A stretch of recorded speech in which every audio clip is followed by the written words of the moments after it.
Hi, Dream Club members. Welcome to May. Our theme this week, or our universal law this month, is the law of cause and effect. What we put out boomerangs and come back to us. In our spiritual life, if you're a spiritual person, sometimes we call it reap what is. The reason our thought life is so important is for exactly this reason. So the more that we can get into this positive mindset and send out healing, healthy, positive energy, the more of that we will receive back. And a lot of us know that what that looks like is it looks like love, okay? Our ability to send out love and receive love. Our thoughts bring actions. And if we only focused on love, that doesn't mean that things would just go smoothly, that everything would go perfectly. I know you know better than that, so I'm not going to try to sell you that bill of goods.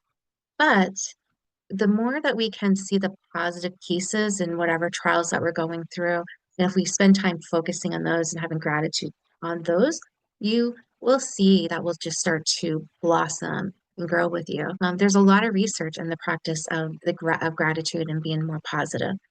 So I think it's worth a try. Now, if you're finding yourself in a rough patch, and all of us have rough patches, or if you're feeling a little misaligned, there are 7 steps with this law that you can try.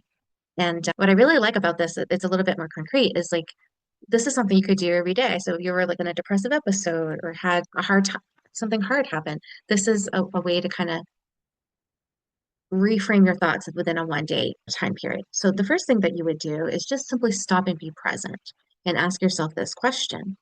What am I noticing? Okay. What am I noticing? That's number one.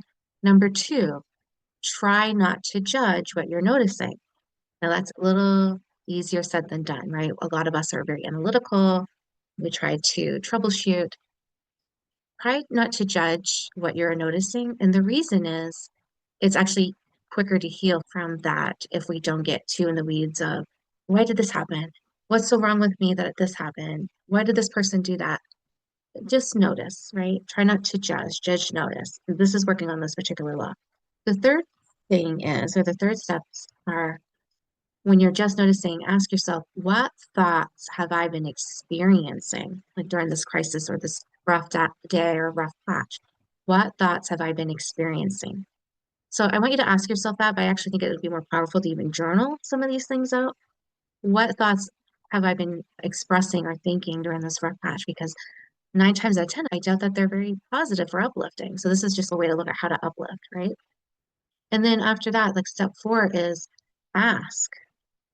How can I accept what's currently going on and drive it or direct better, higher energy to it or more healing energy to it?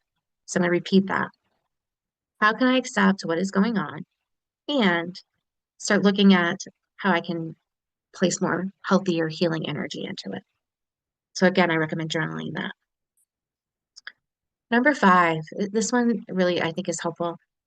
After that step is really ask yourself, what is going right now despite the shit show of my life currently? What is something that's going well? Who's really showing up for me? Or how have I been showing up for myself? Or what kind of kindness has been going on despite what's happening? And when we do this and we really lean into that energy, really lean in, that can be very cleansing, helpful, rejuvenating.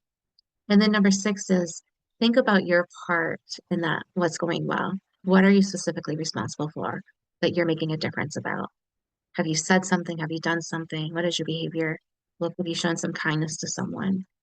So look at your role, look at your thoughts about it, your feelings about it, your actions around it, and document that so for future use. And also when you're doing this, you're leaning in more into that healthy, healing, vibrational energy. And number 7 is really great. It's simply just celebrate that. Okay.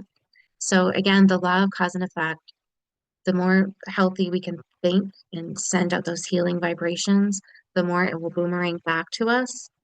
It doesn't mean that we will always have things go our way or that love will always be flowing, but it's an excellent start. And then when you're having a rough patch, going through those 7 steps that I mentioned would be really good. And what I really liked about when I was studying this is you can do this, like I said, in the moment. You can start manifesting that change for your life immediately, like looking at those processes, looking at your role, looking what can be a little better, what's different. we all make bad choices sometimes.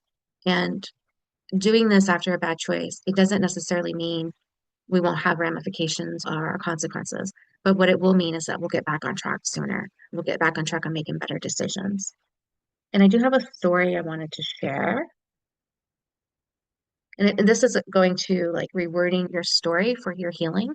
So I'm applying this law of cause of the law of cause and effect to relationships. So this particular person, we'll call her Cindy, she keeps finding herself in dysfunctional relationships. So what she exactly said is, I keep getting in dysfunctional relationships. Okay. So this is the guidance using this law, how this law can be effective. Look back. Actually, this is helpful if you are somebody who's found yourself in a lot of dysfunctional relationships too. It doesn't necessarily have to be romantic relationships. It can be friendships, coworkers. It can be anyone in your life. Okay. Okay.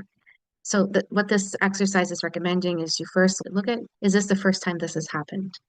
And we already know now because she says, I keep getting into dysfunctional relationships. Look at your upbringing, other factors in your past that relate to this. And look at what made you choose that person. Like, what is going on? I know for me, it used to be that I could see the good in that person. I'm like, oh, I want to help them nurture that and see more of that. That's not my job as their partner. That's their job to do. And we cannot fix people. It is not our job. It is perfectly okay to say, I deserve a healthy relationship, and then select someone that can be a healthy partner for you. Okay. So you're asking yourself, like, what made me choose to be with that person?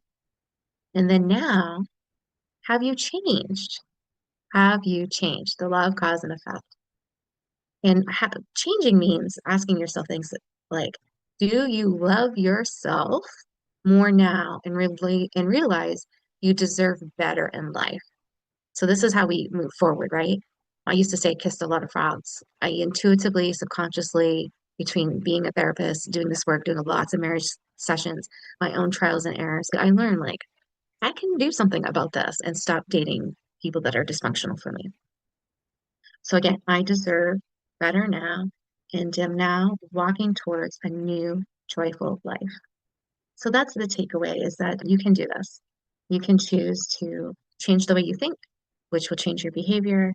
When we change our behavior, that energy out into the world boomerangs back to us in a really lovely way. Okay. So if you want new opportunities, if you want more joy, I hope this lesson will help you with that. Also, remember this month, there's always a workbook. There is a recommended reading. And this time I selected a book that's a children's book about the law of cause and effect that looked really cute. I have not read it yet, but I will. But I thought it'd be fun to switch it up a little bit and do a children's story. Anyway, happy May. I will talk to you all again in June. Thank you.